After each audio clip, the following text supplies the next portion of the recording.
Hey besties, this is my first YouTube video and we're gonna unbox my Sterling ink package that came in today and yap a little. So I just got back into like planning and planners this year, and for the second half of the year I am switching things up. I luckily was using like half-year planners undated for the first half and figured out what I really liked. And now my order is here.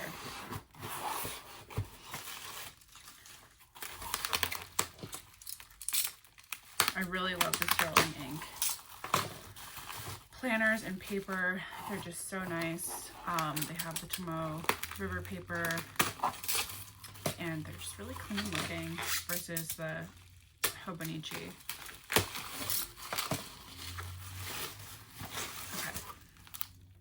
So first I got some of their Post-its. I got all this at the Memorial Day sale, but I don't think these are on sale. This is the Swan Lake one. They come with little freebies.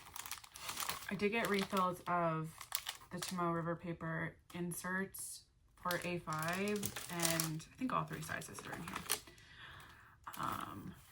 So I got a V6 272 notebook, a B6, this is the 520, so this is the big notebook, and I got this to fit in my vintage Coach notebook covers.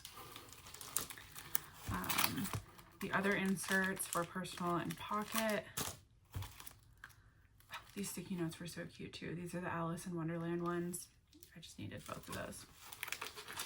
And then also for my Coach notebooks, I like to switch back and forth between rings and like a little pocket notebook.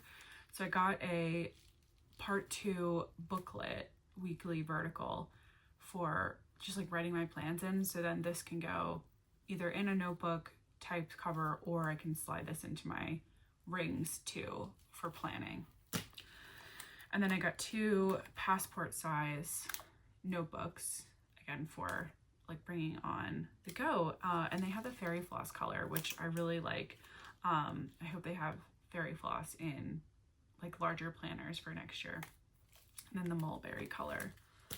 And then what I'm really excited about is I got, here, this is the clear cover, but I got a giant B5 notebook. I'm going to use this for my junk journaling because I really like using the thin paper for junk journaling. I like a chunky notebook, but not too chunky because then it gets too hard to work with.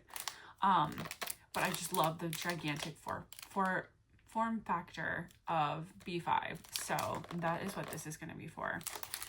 And then for my planners,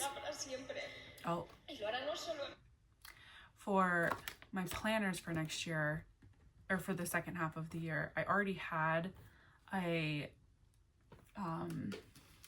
part 2 Sterling ink A5, which I'm going to use, and I decided to try the Rosy Life Planner, which it doesn't have as thin of paper. I love the pink, the layout's nice. I like that it has the dated pages in the back, but I don't love that the paper isn't as thin. So I'm trying to tell myself to still just use it. Let me know if you want a review on that or any questions on this stuff.